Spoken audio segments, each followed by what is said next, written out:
¿Y si todo lo que te enseñaron sobre lo bueno y lo malo estuviera completamente equivocado?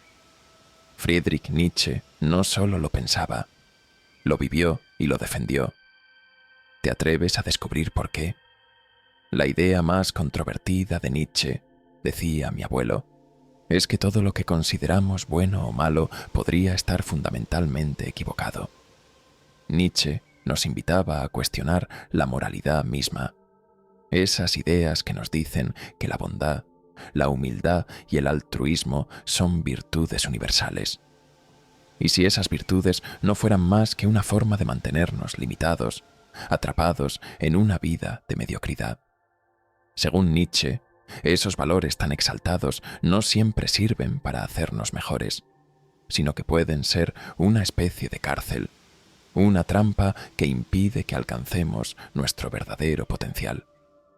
Mi abuelo me contaba que Nietzsche no veía la moral como algo absoluto, sino como una construcción creada por el hombre, algo que fue cambiando a lo largo del tiempo. En sus inicios, la moral estaba en manos de los fuertes, de los que imponían sus valores a partir de sus propias experiencias. Para ellos, lo bueno era la fuerza, el poder, la ambición, la capacidad de lograr grandes cosas. No pensaban en el bien como humildad o sumisión, sino como la afirmación de la vida misma. Nietzsche llamaba a esta forma de moralidad la moral de amo, pero según Nietzsche, con el tiempo, esta moral de amo se enfrentó a un cambio.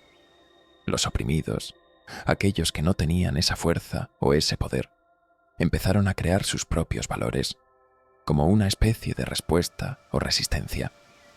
Para ellos, lo bueno no era la ambición ni la fuerza, sino la humildad, la paciencia, la sumisión. Nietzsche llamaba a esto la moral de esclavo. Decía mi abuelo que en lugar de aspirar a ser como los amos, los oprimidos invertían los valores, despreciando todo lo que representaba la fuerza y el poder. Así, Nietzsche veía en esta moral de esclavo una especie de revancha, una manera de decir, si no podemos ser fuertes, entonces la debilidad será nuestra virtud. Y esta moral de esclavo, con el tiempo, se convirtió en la base de la moral que hoy conocemos. Nos enseñaron que el sacrificio y la humildad son buenos, mientras que la ambición y el poder son sospechosos. Nietzsche creía que esta moral de esclavo nos limitaba, que nos hacía renunciar a nuestros verdaderos deseos, a nuestra fuerza interior. Para Nietzsche, vivir bajo estos valores significa conformarse con menos de lo que podríamos ser. Y al final, esta moralidad termina apagando nuestra capacidad de crecimiento. Era una idea radical, decía mi abuelo, pero también poderosa. La moral no es una verdad absoluta, sino una elección que hacemos. Y para Nietzsche, esa elección debería estar basada en la grandeza y en la afirmación de lo que realmente somos, no en la negación de nuestros deseos y nuestra fuerza. Mi abuelo, que siempre tenía una manera especial de ver el mundo, solía mirarme con esos ojos que parecían saber algo que yo aún no entendía, y me contaba sobre cómo Nietzsche veía dos tipos de moralidad en el mundo.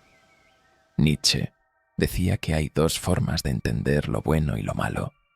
Me explicaba mi abuelo con voz pausada, como si estuviera compartiéndome un secreto que pocos conocían.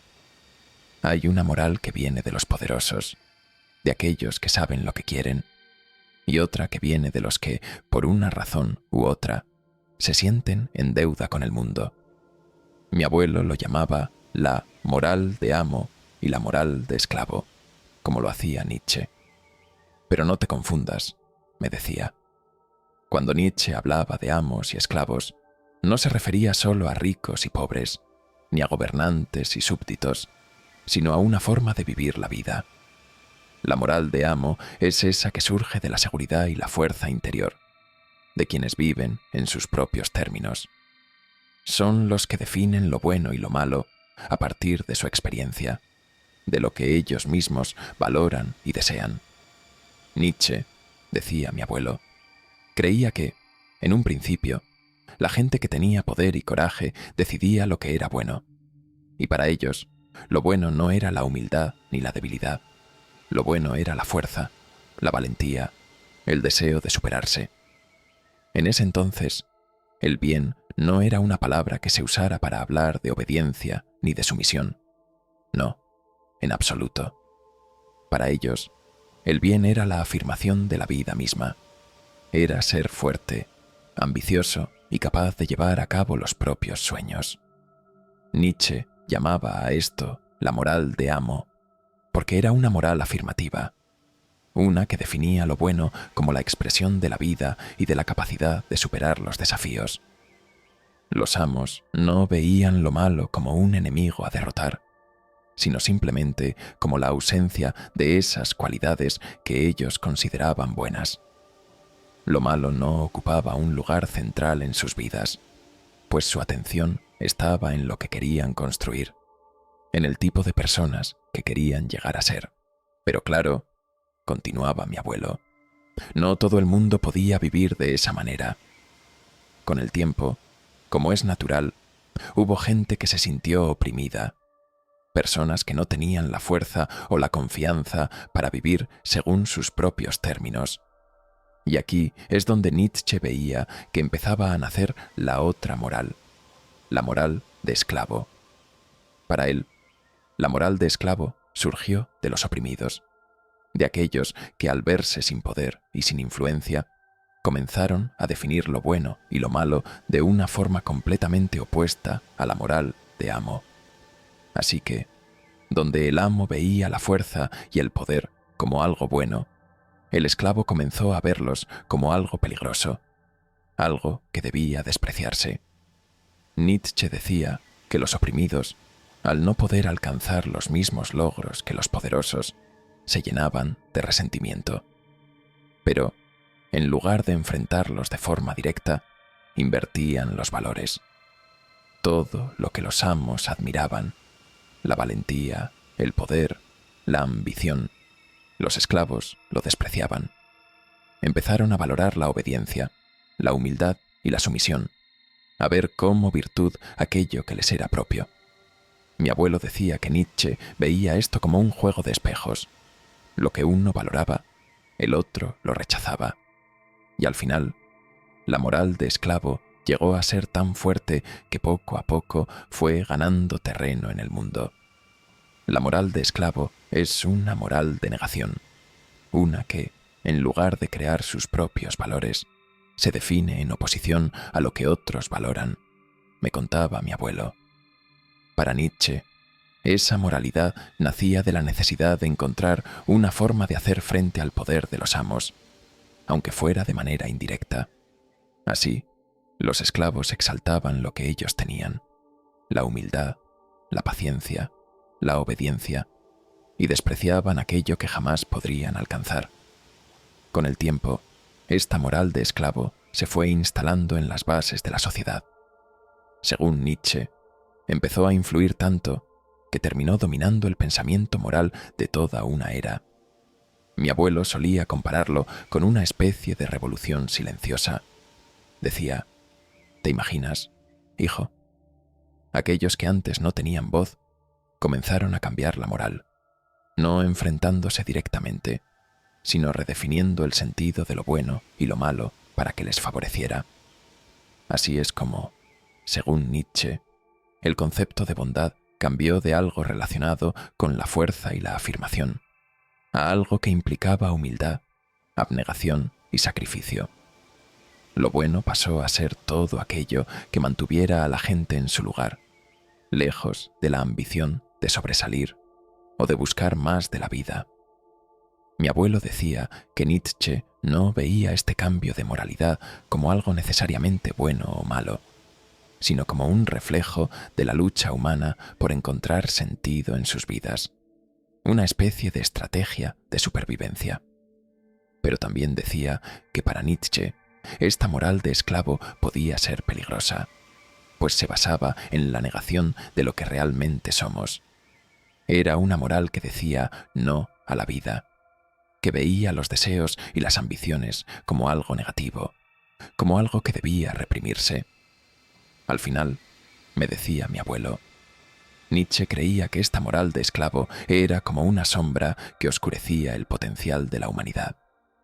En lugar de alentarnos a perseguir lo que realmente queremos, a vivir con intensidad, nos invitaba a reprimirnos, a limitarnos. Y ahí es donde Nietzsche encontraba el mayor problema. Según él, cuando una persona acepta esta moral de esclavo, está renunciando a lo mejor de sí misma. Está renunciando a esa chispa que podría hacerla sobresalir, a ese impulso natural de querer ser más. Mi abuelo me miraba entonces, como si quisiera asegurarse de que entendía bien. Nietzsche veía en la moral de esclavo un peligro, porque nos hace olvidar de lo que realmente somos capaces. Me contaba que Nietzsche veía cómo esta moral de esclavo, al valorizar la humildad y la sumisión, terminaba ahogando las aspiraciones más grandes, las ganas de alcanzar algo extraordinario. Y de algún modo, eso convertía a la humanidad en algo mediocre, en algo que jamás podría alcanzar su máximo potencial. Así, la moral de amo y la moral de esclavo no eran solo ideas filosóficas para Nietzsche, eran formas de vida, formas de ver el mundo. La primera afirmaba la vida, aceptaba el deseo, la fuerza y la ambición como algo natural y bueno, mientras que la segunda rechazaba todo esto. Lo veía como algo que debía controlarse y reprimirse. Y al final, esta segunda moral, la moral de esclavo, terminó dominando. Mi abuelo decía que para Nietzsche, ese dominio de la moral de esclavo sobre la humanidad era un reflejo de nuestra propia incapacidad para aceptar nuestra naturaleza. En lugar de aceptar que somos seres llenos de deseos, ambiciones y fuerza, preferimos esconder todo eso bajo una máscara de humildad y sumisión. Y ahí, decía mi abuelo, es donde Nietzsche veía una tragedia. El potencial humano se perdía bajo el peso de una moral que nos alejaba de lo que realmente podíamos ser. Y entonces, mi abuelo me decía algo que nunca olvidaré. Nietzsche no estaba diciendo que todos debíamos vivir como amos, ni que debíamos despreciar la humildad o el respeto a los demás. Lo que él cuestionaba era esta idea de que la moralidad nos dicta quiénes podemos o no ser. Nietzsche decía que si no somos conscientes de esto, terminaremos viviendo una vida a medias, una vida que nunca explorará todas las posibilidades de lo que realmente somos. Al final, entender la moral de amo y la moral de esclavo era, para mi abuelo y para Nietzsche, una invitación a mirar hacia adentro y preguntarnos qué tipo de vida queríamos llevar. Y con esa pregunta, mi abuelo dejaba en el aire una invitación para que, como Nietzsche, yo también cuestionara los valores que me habían enseñado y quizás, solo quizás, encontrar mi propio camino. Después de explicarme la diferencia entre la moral de amo y la moral de esclavo, mi abuelo se detenía un momento, como para dejarme asimilarlo todo. Y entonces, con su tono pausado, empezaba a hablarme de algo que, según Nietzsche, estaba en el centro de esta moral de esclavo, el resentimiento. Verás, hijo, decía, para Nietzsche, la moral de esclavo no surge solo de una forma de pensar, sino de un sentimiento profundo, una especie de veneno que va llenando el corazón, el resentimiento. Ese resentimiento, me explicaba, era una mezcla de envidia y odio, un dolor que sentían aquellos que se veían sometidos y que al no poder alcanzar las mismas cualidades que los amos, decidieron odiarlas. Es como una especie de revancha, ¿sabes? Decía.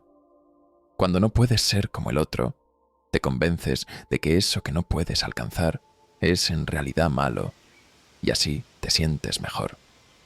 Nietzsche veía el resentimiento como una fuerza destructiva, algo que en lugar de empujarnos a mejorar, nos arrastra hacia abajo, a despreciar todo lo que no podemos ser. Mi abuelo me contaba que Nietzsche ponía un ejemplo que quizás me resultaría familiar. Una historia sobre el compositor Salieri y su resentimiento hacia Mozart.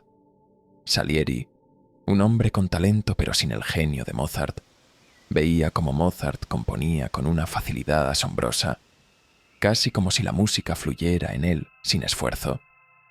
Y Salieri, al no poder alcanzar esa grandeza, se dejaba consumir por la envidia y la frustración. Salieri, me decía mi abuelo, no encontraba consuelo en mejorar, en esforzarse. En lugar de eso, su resentimiento lo llevaba a tratar de destruir a Mozart. Este resentimiento, decía Nietzsche, es algo que corroe desde dentro, algo que no solo te envenena a ti, sino que puede arruinar a quienes te rodean. Para Nietzsche, ese resentimiento era una de las fuerzas que moldeaban la moral de esclavo, pues en lugar de admirar a los fuertes y aspirar a ser como ellos, los esclavos preferían despreciarlos y rebajarlos para sentirse mejor consigo mismos. Y ese resentimiento, decía mi abuelo, con una especie de tristeza en la voz, es lo que Nietzsche temía para toda la humanidad, porque ese resentimiento nos lleva a renunciar a nuestros sueños más grandes, a conformarnos con menos de lo que podríamos ser. Nietzsche pensaba que esa moral de esclavo nos aprisionaba en una vida limitada, donde el único consuelo era menospreciar a quienes se atrevían a aspirar a más. Mi abuelo decía que Nietzsche veía esta moral como una forma de autodestrucción, un ciclo en el que uno se convence de que el éxito, la ambición y la fuerza son cosas malas, cuando en el fondo deseamos tenerlas. Es una trampa, decía mi abuelo, porque al negar nuestras aspiraciones, nos estamos negando a nosotros mismos. Luego, mi abuelo pasaba a contarme sobre algo que Nietzsche llamaba la voluntad de poder. Para Nietzsche, todos los seres humanos, todos sin excepción, llevamos dentro un impulso fundamental de afirmarnos, de crecer, de buscar ser más de lo que somos. Es un poco como la raíz de un árbol que crece y se extiende, sin importar los obstáculos que haya, me decía mi abuelo. Para Nietzsche, esa voluntad de poder es lo que nos hace verdaderamente humanos, es lo que nos impulsa a mejorar, a superarnos, a transformar el mundo a nuestra manera. Pero Nietzsche veía que la moral de esclavo hacía todo lo posible por reprimir esa voluntad de poder. Nos enseñaba, decía mi abuelo, a temerla, a verla como algo peligroso o egoísta. En lugar de aceptar ese impulso de crecer, de buscar nuestros propios caminos, la moral de esclavo nos hacía sentir culpables por desear más, por querer afirmarnos y perseguir nuestros propios sueños. Nietzsche decía que este sistema moral era, en el fondo, una forma de venganza silenciosa. Los que no podían sobresalir buscaban que nadie más lo hiciera, convirtiendo el deseo de poder en algo vergonzoso. ¿Y sabes lo que pensaba Nietzsche de todo esto?, decía mi abuelo, mirándome con esos ojos llenos de una comprensión profunda. Para él, esta moral de esclavo, al enseñarnos a rechazar la fuerza, el poder y la ambición, nos hacía vivir vidas a medias. Nos enseñaba a escondernos, a contener nuestros deseos, a evitar cualquier forma de poder. Y Nietzsche creía que esa era una de las mayores tragedias de la humanidad. Para él, ese sistema moral no solo limitaba a las personas individuales, limitaba a la sociedad entera. Era como si el potencial humano estuviera encadenado, restringido por ideas que en su origen solo buscaban mantener el poder en manos de unos pocos. Mi abuelo terminaba esta charla contándome sobre la visión de Nietzsche de un nuevo tipo de persona, alguien que pudiera superar estos límites y vivir de acuerdo con su verdadera voluntad. Nietzsche hablaba de una especie de superhombre, un ideal de persona que no se conformaba con las reglas de la moral de esclavo. que no sentía culpa por sus deseos y ambiciones. Este superhombre, me decía mi abuelo, era alguien que abrazaba su voluntad de poder, alguien que no necesitaba justificar sus acciones ante la moral de otros, alguien que creaba sus propios valores y su propia moral. No era un hombre sin moral, sino un hombre que había trascendido la moral tradicional, que vivía de acuerdo con su propia naturaleza y no con los valores impuestos por la sociedad. Finalmente, mi abuelo me decía, Nietzsche no quería que todos nos convirtiéramos en amos, ni que despreciáramos a los demás. Lo que él quería era que dejáramos de vivir bajo el yugo de una moralidad que no nos permite ser quienes realmente somos. Según él, Nietzsche no estaba en contra de la bondad ni de la compasión, sino en contra de la idea de que esas virtudes fueran la única forma de ser bueno. Nietzsche creía en una vida auténtica, en una vida donde uno pudiera crear sus propios valores sin sentirse culpable por ser fuerte, por querer crecer, por desear algo más grande. Al terminar esta historia, mi abuelo se quedaba callado un momento, como si quisiera darme espacio para asimilarlo todo. Y luego me miraba, con esa mezcla de ternura y sabiduría, y me decía, Nietzsche nos invita a desafiar todo lo que nos han enseñado. Nos invita a preguntarnos si realmente estamos viviendo de acuerdo con quienes somos, o si estamos siguiendo una moral que nos mantiene pequeños, atrapados en una jaula invisible. Para él, Nietzsche era alguien que no temía filosofar con el martillo, que rompía las viejas ideas y creaba espacio para algo nuevo. Y así, mi abuelo terminaba, dejándome con una pregunta que hasta hoy resuena en mi mente. ¿Estás dispuesto a desafiar lo que te han enseñado y crear tu propio camino? ¿O prefieres seguir las reglas, aunque eso signifique renunciar a lo que podrías ser? Al final, Nietzsche, a través de las palabras de mi abuelo, me enseñó que la vida es un acto de creación constante, un camino en el que cada uno debe atreverse a ser quien realmente es, sin miedo, sin culpa, con toda la fuerza de su voluntad.